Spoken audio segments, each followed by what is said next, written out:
You will hear a conversation between a police officer and a woman who witnessed an accident. First, you have some time to look at questions 1 to 10.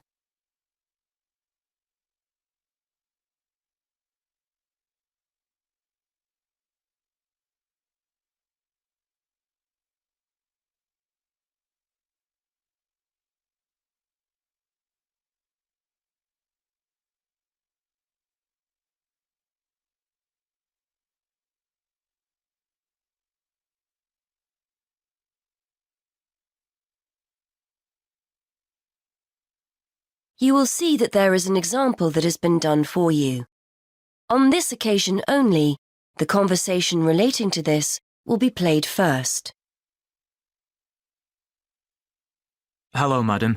I understand you witnessed the accident. Have you got a few minutes to tell me what you saw? Yes, no problem. I don't have to be back at work for a while, so I'm pleased to help. Did you actually see what happened? Yes. I was standing over there, near the bus stop. I was on my way to get something for lunch and just happened to be looking at a shop across the road. That's when I saw the red car come out from the junction over there. The woman was getting something to eat for lunch, so the answer is for lunch. Now we shall begin. You should answer the questions as you listen, because you will not hear the recording a second time. Listen carefully and answer questions 1 to 10. Hello, madam. I understand you witnessed the accident. Have you got a few minutes to tell me what you saw? Yes, no problem. I don't have to be back at work for a while, so I'm pleased to help. Did you actually see what happened? Yes. I was standing over there, near the bus stop. I was on my way to get something for lunch and just happened to be looking at a shop across the road. That's when I saw the red car come out from the junction over there. You don't happen to know what time it occurred, do you? Well, I left work for my lunch break at 1, and it's only about 10 minutes walk away, the office, I mean. So it might have been about 1:10. Although I did pop into the shop for something, so it was probably closer to 1:15. So it pulled out of Monk's Road, that's the road over there, straight onto High Street. That's right, yes. Did you get a view of who was in the car? There were 3 of them. 2 in the front, the driver of course, someone in the passenger seat, and there was someone in the back. They were quite young. I doubt if they were much older than 20. Anyway, they came speeding out of the side road over there and hit that lady's bicycle. The driver didn't bother to stop to find out if she was okay. He just drove off along the main road towards the town centre. Is the woman okay? She should be fine. She banged her head when she came off the bike, so we've called for an ambulance. They always like to check you out in case you have concussion. But no, she seems fine. The bike doesn't look too good, though. I don't think she'll be using that again. I suppose she was very lucky, really. If they'd hit her instead of the front wheel, she could have been seriously injured. It looked like they were just in a hurry and didn't want to stop at the junction. I know the traffic lights aren't working there, so perhaps they thought they could just pull out. Could you give me a description of the car? Do you know the make and model? Well, I'm not very good with cars, but I'm pretty sure it was the same model as my husband's car, a Ford Fiesta. It was red, like I said, and quite old, and the door on the driver's side was damaged. It looked like it had been in another accident some time ago. I don't suppose you had a chance to take down the registration number, did you? I did, actually. Let me see. Y48BYW. Will that help you trace them? That's really helpful. It depends. It might be a stolen car, but at least we'll be able to trace the owner. If it wasn't stolen, then yes, we'll be able to find out the name of the driver. Now, would you mind giving me your contact details, just in case we need to get in touch about anything? Of course. What's your name? Mrs. Stansfield. Rita Stansfield. That's STANSFIELD.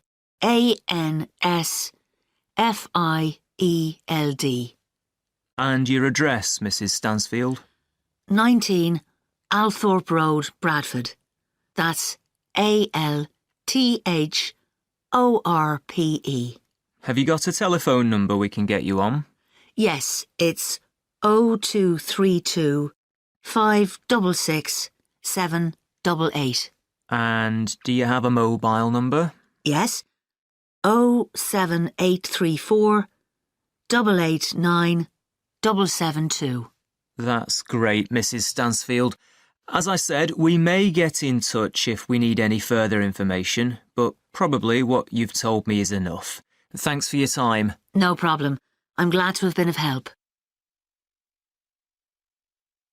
That is the end of section 1. You now have half a minute to check your answers.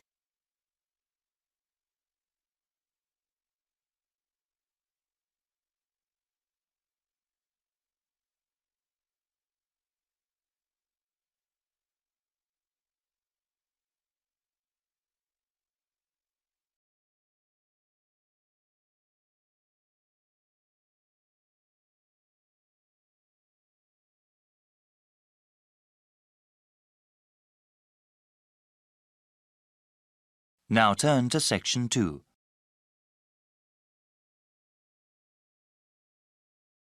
Section 2. You're going to hear a presentation about the Student Union given during University Orientation Week. First, you have some time to look at questions 11 to 15.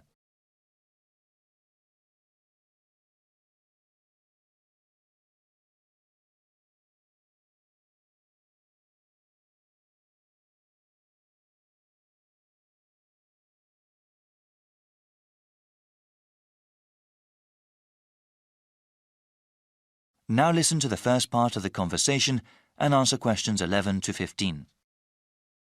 So, the student union here is really the heart of campus life. There are many different services, and most of the student groups and organizations meet at this facility. As a student at the university, you have full access to all that we offer. I guess I will talk about the dining facilities first.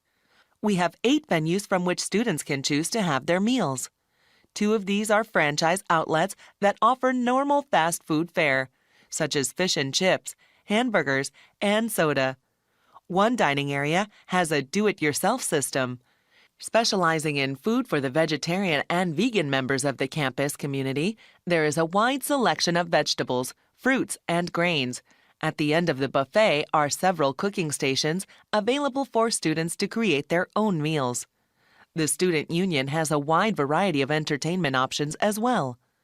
Those over the minimum age can drink at one of the 3 bars.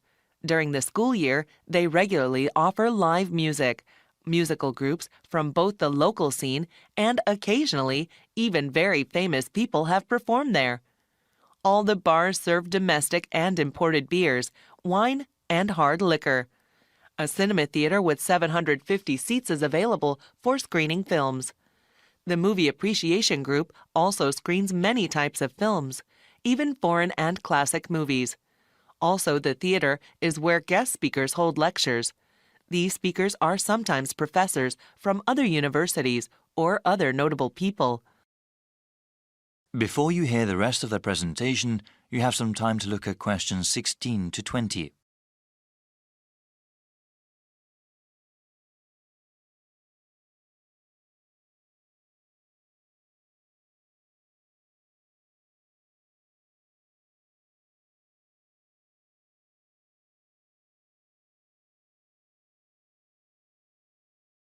Now listen and answer questions 16 to 20. Now I want to explain how to go about reserving a space in the Student Union for your event. We have several different types of rooms, ranging from small gathering areas to large lecture halls. Students can also show a movie or documentary at the cinema theater. Any student organization that wants to hold an event or meeting must submit a form available at the information desk in the main hall. On this form, you must provide a name, their contact information, a short description of the event, the type of room required, and the time and date you need it. Any organization sponsoring the event or meeting must also be listed, along with the budget. This budget has to include items bought for the event and any people who are hired. There is also a section for any sort of multimedia resources you need. Write down anything you might need, such as speakers, projectors, screens, microphones, podiums, or even computers. We will contact the Media Resources Center to make sure all the necessary equipment is there at the right time. We are always looking for ways to improve the student union. If there is any part of the building that needs service, please inform the person at the information desk. There is also a suggestion box at the desk where you can fill out a card and give us more ideas for improvements. We have about 1,500 people working here for the community, and we're open to anything that can make your university life more enjoyable and productive. That is the end of section 2. You now have half a minute to check your answers.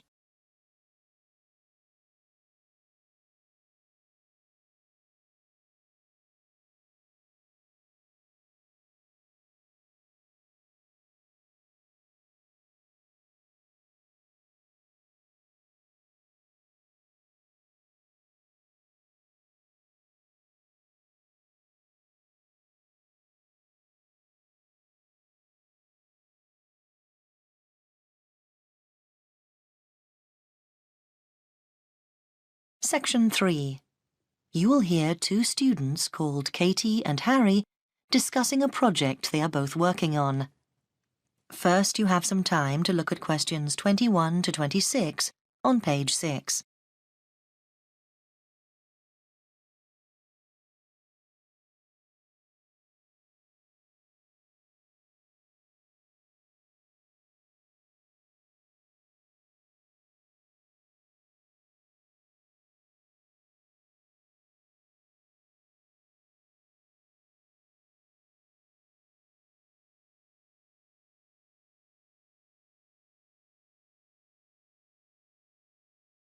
Now listen carefully and answer questions 21 to 26.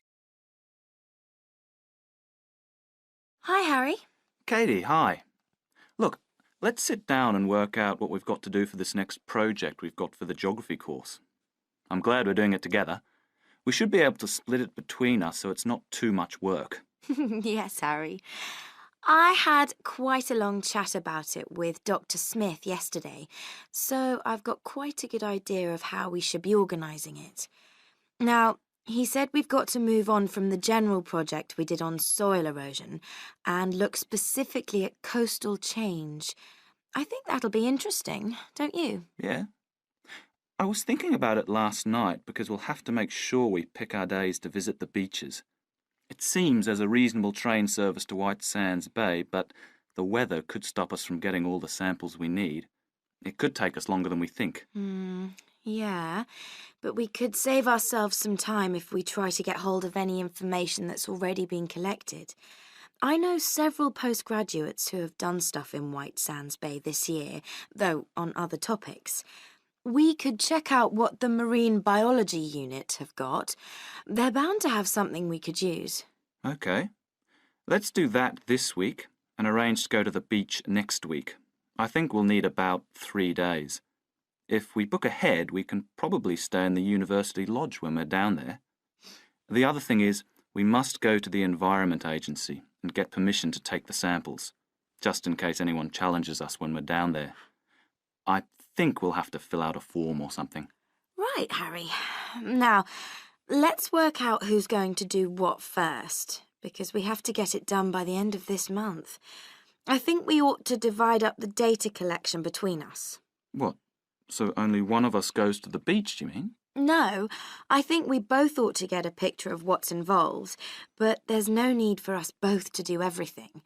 I mean, when we're at the beach, you could go to both ends and make sure we have the set of shots we need to illustrate where erosion has taken place. OK, fine. And I'll move up the beach and pick up the different stones and put sand in bags. Does that seem fair to you? Yeah, OK. Then what about the other stuff? Do you want me to go and do the questionnaires while you're on the beach? We'll get more people that way. Or is it better if we do them together? I think that would be better. We could set aside a whole day for it. What about the lab work, looking at what we've collected and testing it? I don't mind doing it, but I'm pretty slow. OK, you can leave that to me. Fine. Before you hear the rest of the conversation, you have some time to look at questions 27 to 30 on page 7.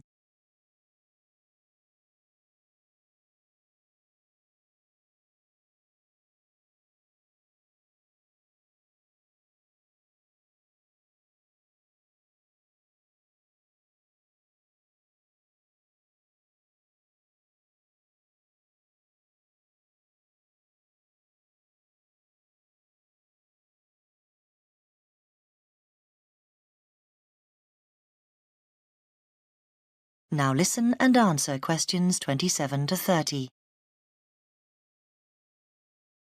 Then that leaves us 2 weeks to write it up ready for the presentation to the class on the 29th. Shall we do the presentation together? Like you do the first bit and me the second? Actually, no, I think that can be a bit muddling for the class. I'd like to do the presentation, if you don't mind. Fine by me. It's just that it won't affect the marks that you get. I mean, it's not like I get more for actually doing it. The tutor will judge it as a whole.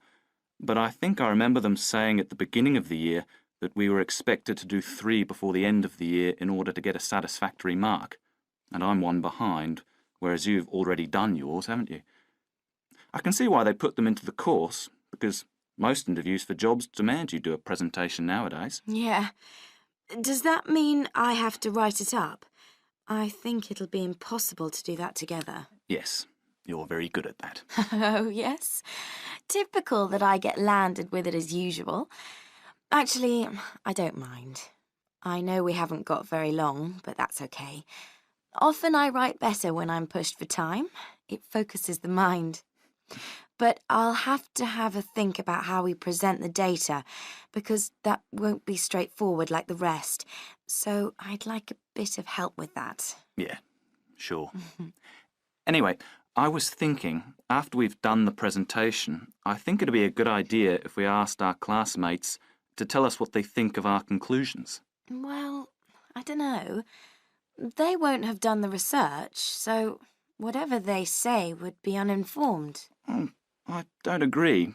I mean, they've all worked on something similar, so they know what's involved, and it would be useful to see how they think ours stands up.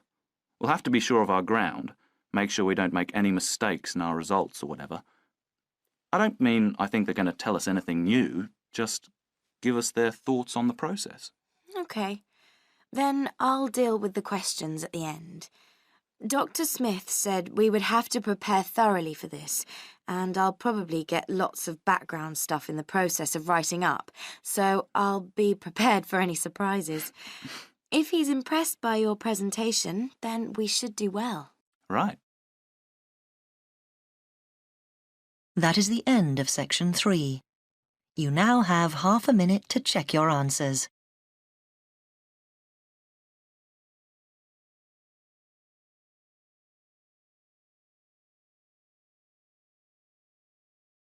You will hear a lecture about the Inuit Eskimos of Alaska and Canada. First, you have some time to look at questions 31 to 40.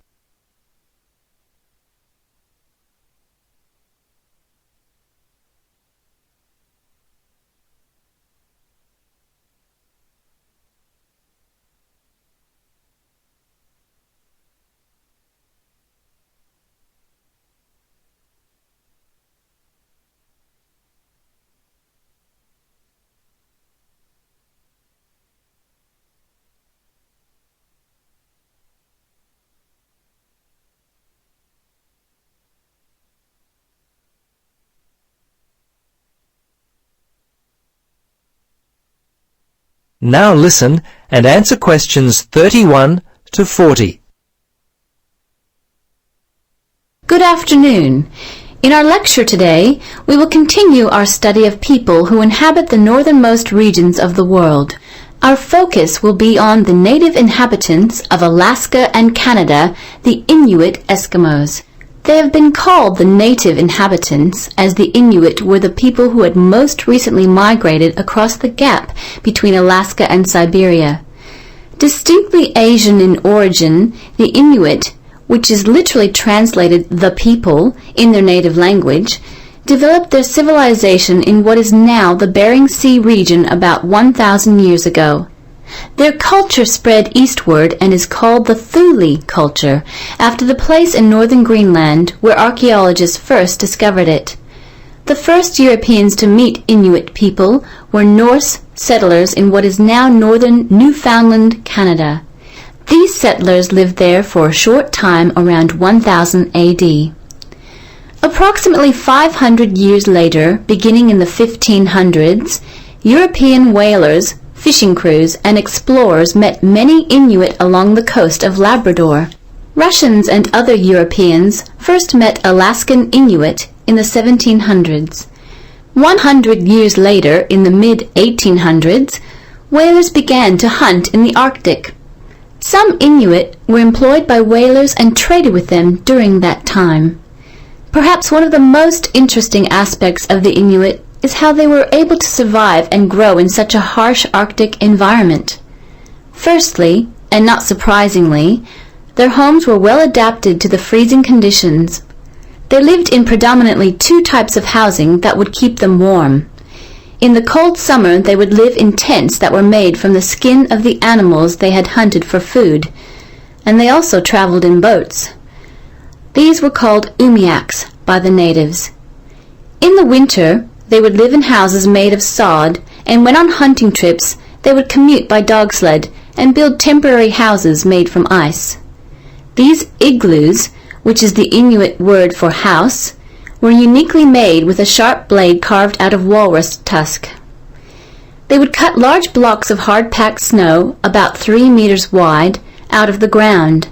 The blocks would then be used to build a 6-meter dome over a wide, shallow hole.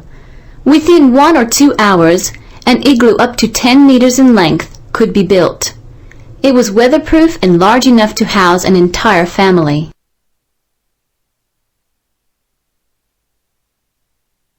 Very early in their history, they managed to develop the technology to hunt the huge bowhead whale, which was the staple food source for them at that time.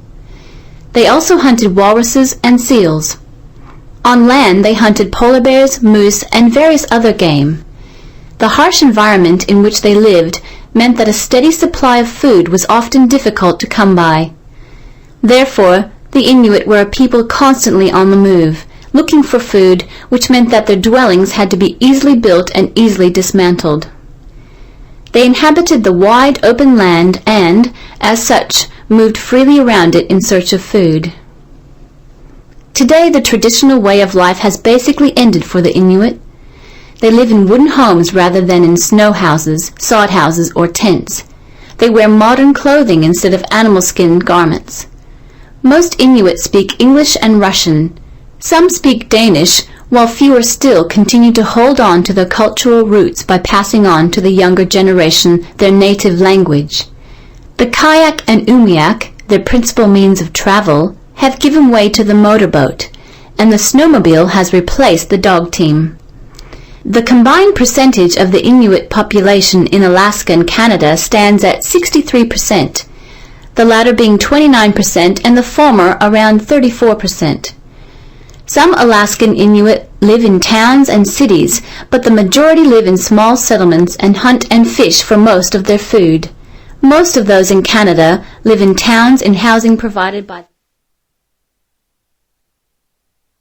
That is the end of section 4. You now have 30 seconds to check your work.